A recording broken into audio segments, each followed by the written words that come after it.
So, hello and welcome everybody.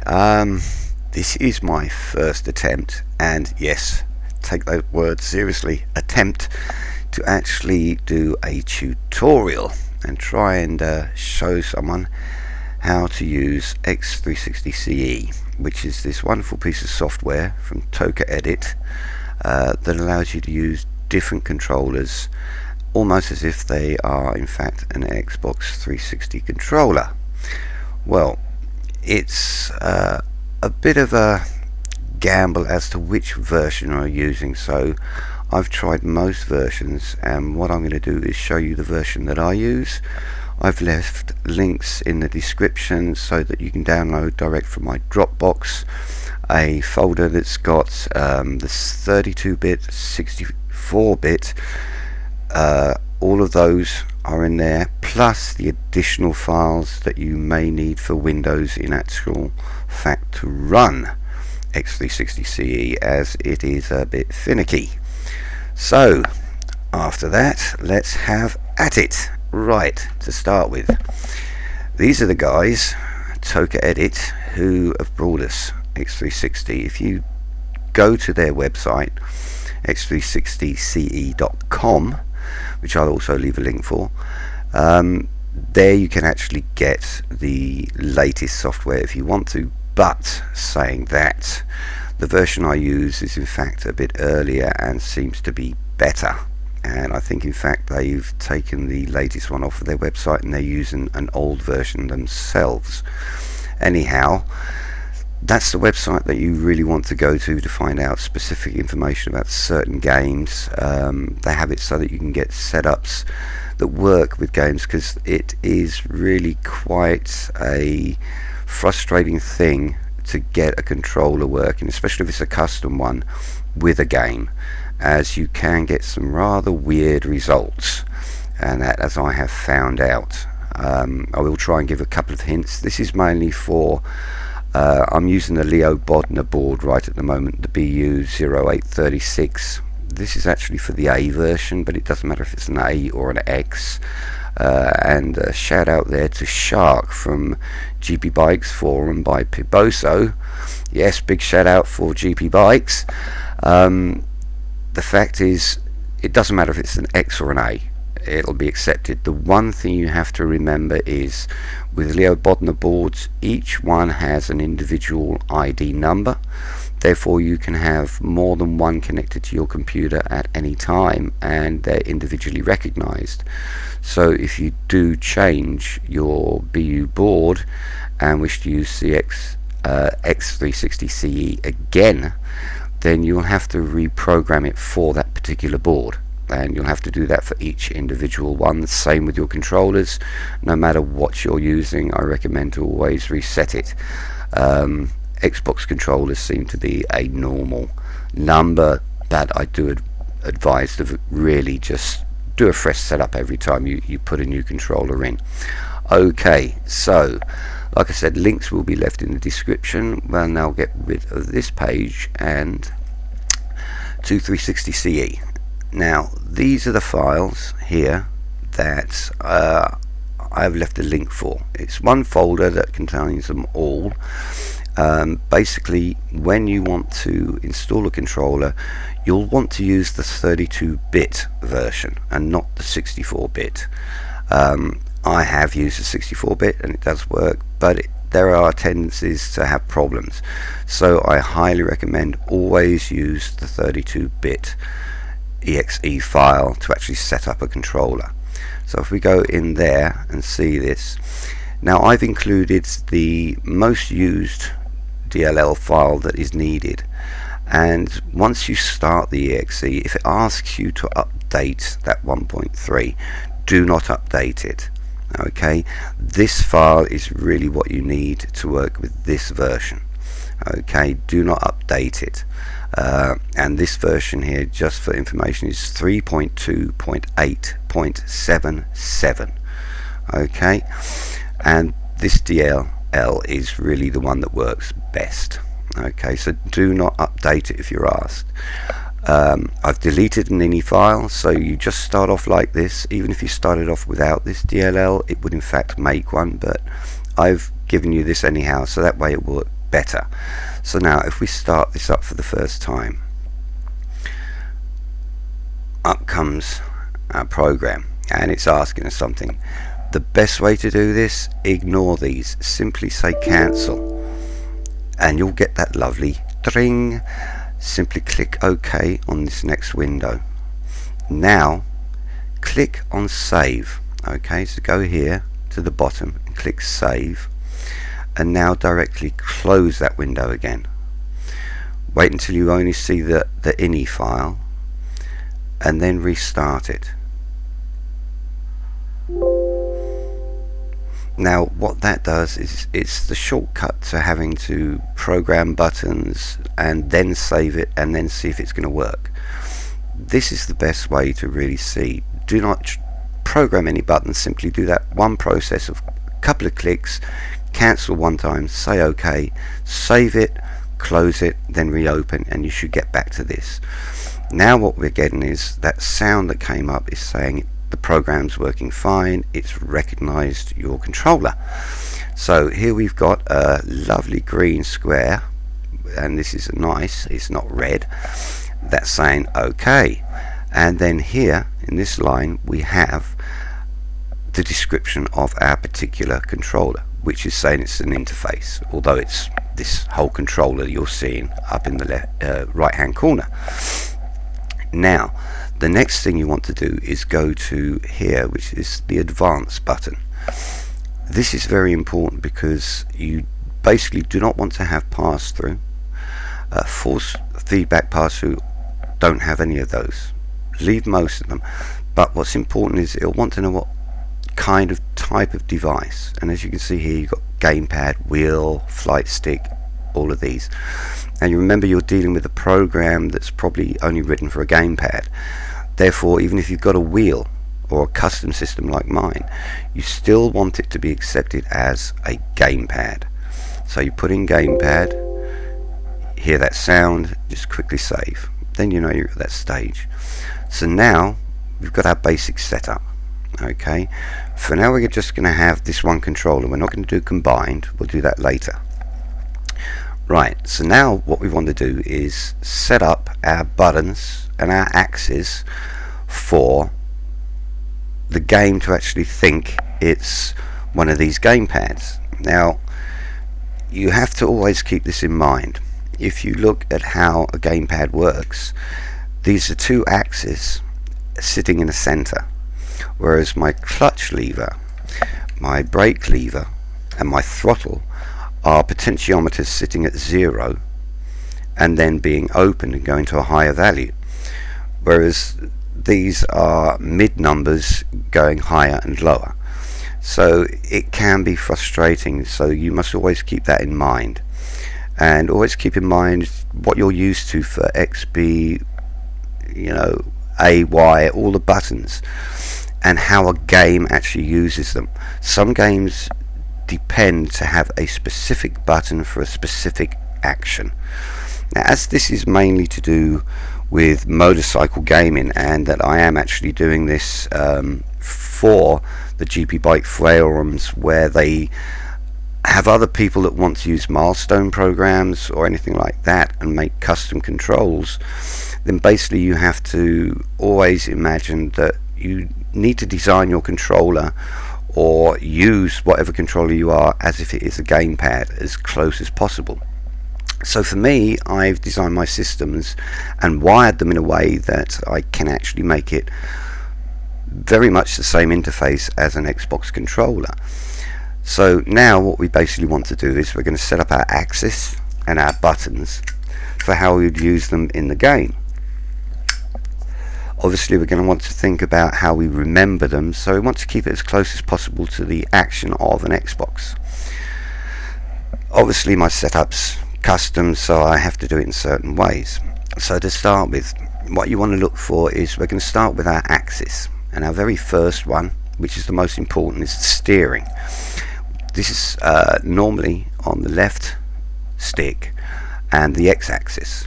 So what you do is you go to this little arrow next to the X and you click it, and you'll see the button that says record. Now you can set these to definite axes if you know what they are and you want to do it that way, or you need to play around. But best is to click record and then operate the axis or the button that you wish to use. Now when you do the steering, take note that it will want a right input. There's a little red dot flashing. It's saying a right input. So if I was to push left, I'd get a reversed action.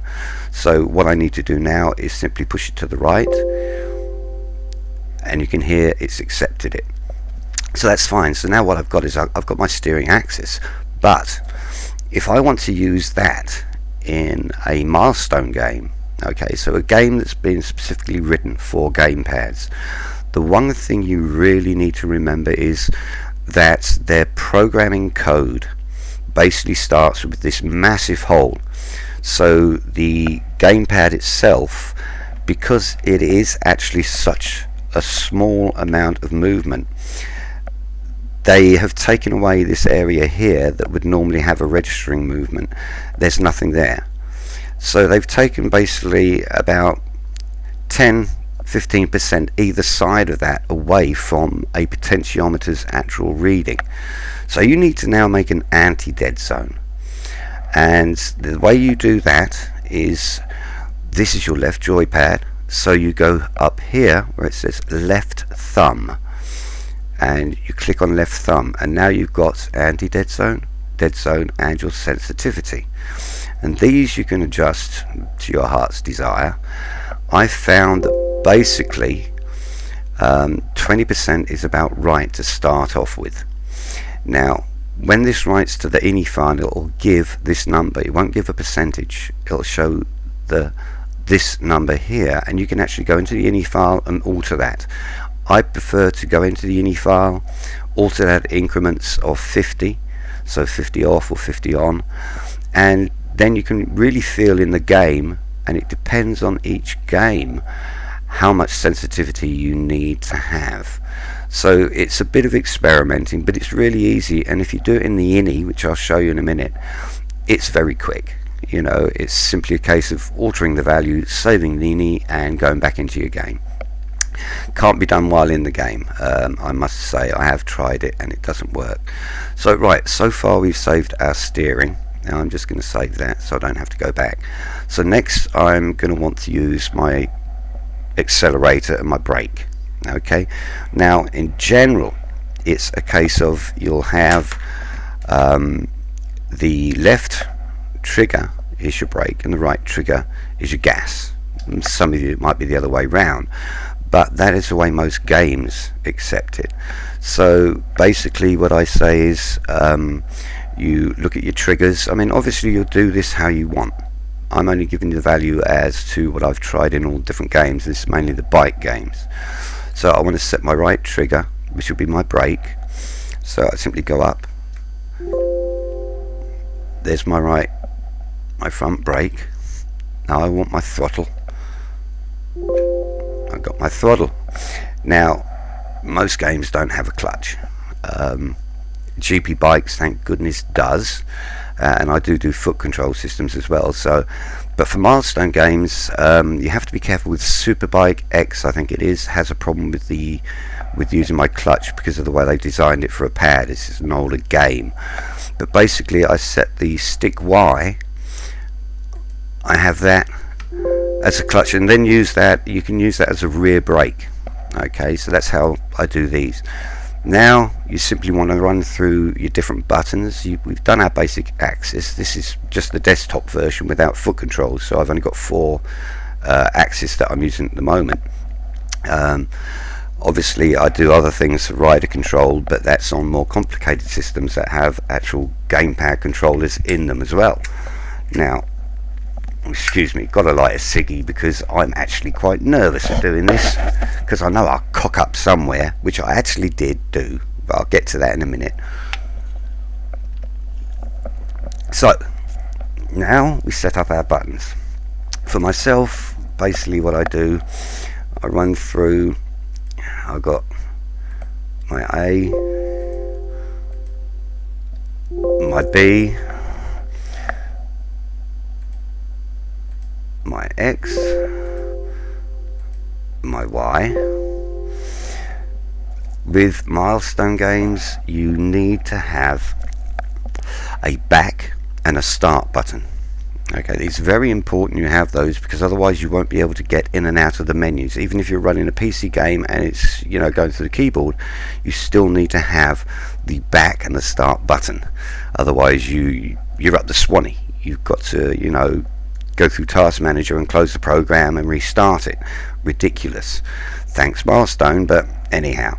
So I've got the ones that I set myself for back,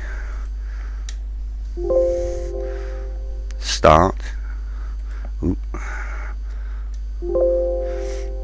Okay, I've got those set. Then my bumpers I've got up here.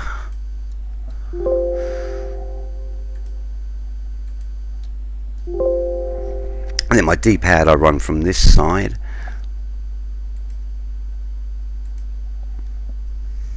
And down.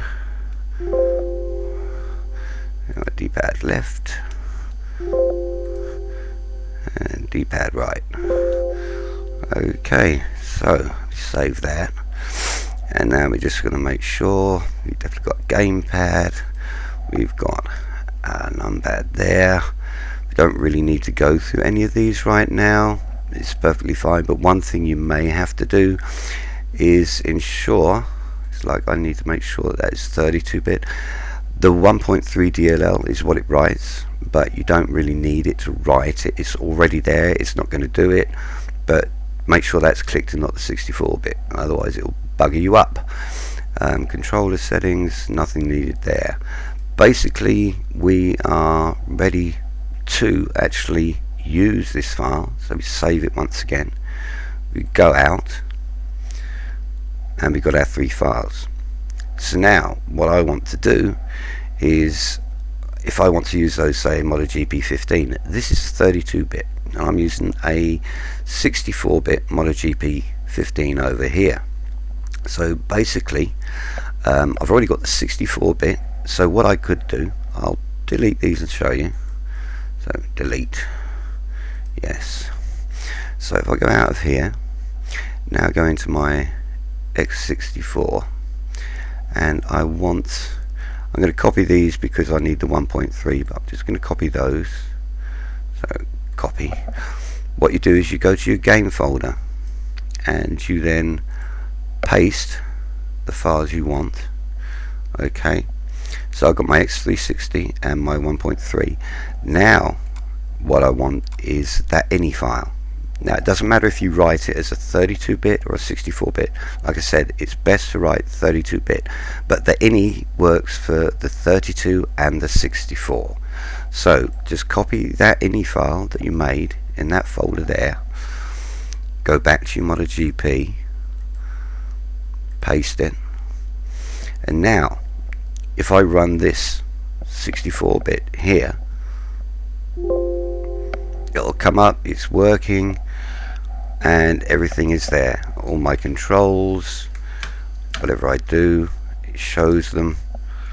So it's a case of you've got everything there, and that is basically how you set a standard controller up.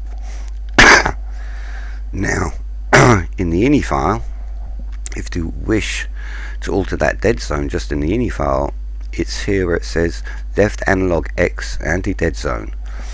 That's where you'll see the number. All the others are basically zeros, so that's the only one that's really going to have a number. Use that number there to alter by like 50 increments, just to see how to get it right for yourself. It depends on the game, depends on how you ride, depends what you're doing as well with that particular axis. But that's the basis there. So now in our game we've actually got x360ce, our ini file. These two we don't actually need, it's just they were next to that when I copied and pasted it. I just keep those. I've sent those with the files so you guys have them in case you need them. Most programs, so 99%, need the 1-3 DLL, but some like MX versus ATV needs his needs, I think it's the 1-9. So you might have to experiment, but basically the 1-3 DLL always works. It's just one game here or there that it might not. So now what we want to do to test this is we're going to start our game. At the start of the game, that sound you always hear, that dring when you start the CE file, that should be heard just as the game is booting up. So we're going to MotoGP 15 now.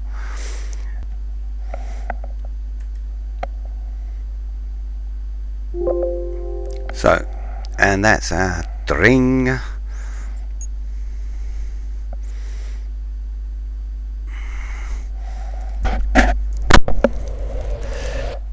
So as you can see, basically I've got my accept, my back button, then I've got my navigation over here.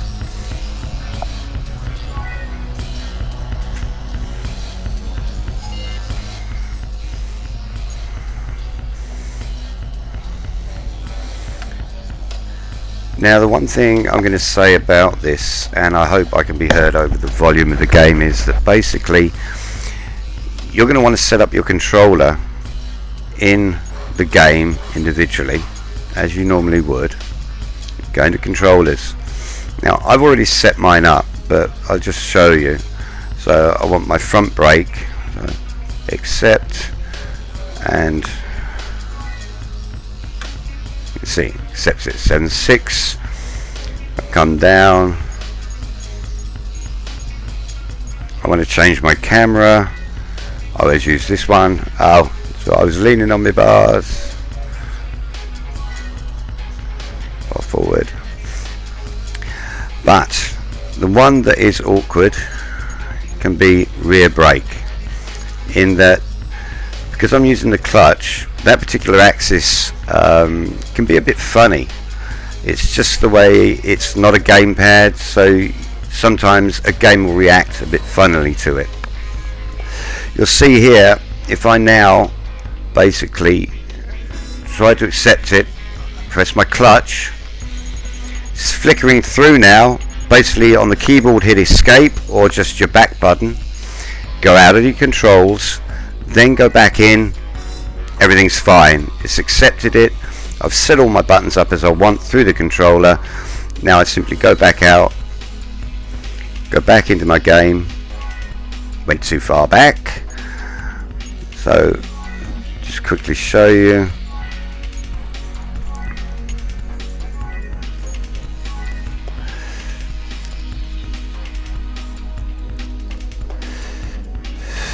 One thing I notice is though the brakes aren't really that sharp on these things.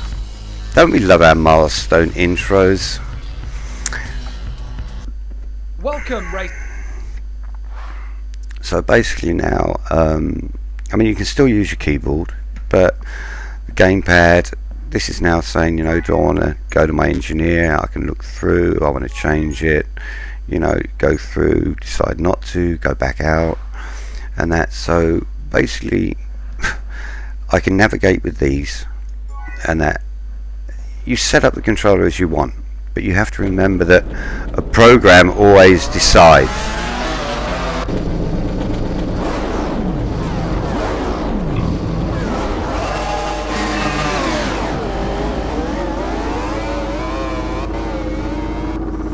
Right, so we let them shoot off. I can change up. I've got my up gear, my accelerator,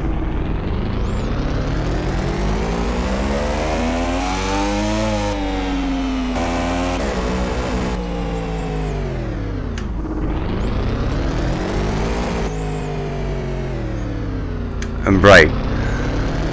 So basic controls are there, but then you need to make sure you can do that, and that's really important because otherwise you'll get stuck. You've got to make sure you've got a back and a start button no matter what controller you've got. If you don't have those in certain games, you're not going to be able to navigate because they're just not written to use a keyboard properly. That's just one of those quirks from Milestone. So we're going to back out of here.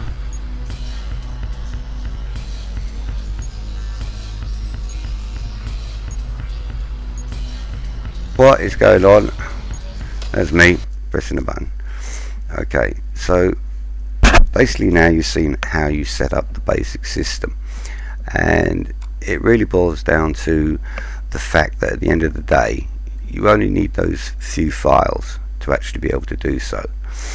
I don't recommend trying to set up in 64-bit, always use 32-bit and then put the ini in with the 64-bit files. You know, I tend to basically have it so I've got a whole folder in my game folder, like I've got here. Okay, I've got that, which has actually got my 64-bit in it because I just saved it to send on to other people. But I'll simply come here, copy that. So I've now got 32-bit in my game folder. I can go in here, I can open it up.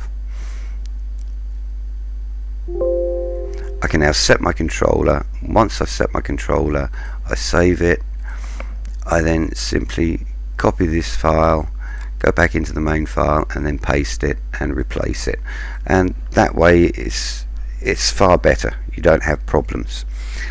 Okay, well I think that's enough for the basic setup. I will continue this so that you can do combined. I do actually have a system, so a folder in the ones, if you do download from me, it says combined, and you can see how to set up your files there. Basically, at the end of the day, if you open your devices in Windows and you can see your controller there and it works, then x360ce will accept your program and there won't be a problem there. Your controller should work, no problem. Anyhow, I hope that's squared a few points out for some people. I hope I wasn't too quick or too slow. I can only really speak English and German, so it's done in English. I hope I did it slow enough for people to see what actions I was actually doing. So anyhow, people, please like and subscribe and leave some comments if there's anything more you need to know. Like I said, I will be making one that will show combined controllers, which will basically be my system plus using a gamepad. Real simple, so I'll get that to you in the next couple of days. So I'm out of here for now, and goodbye.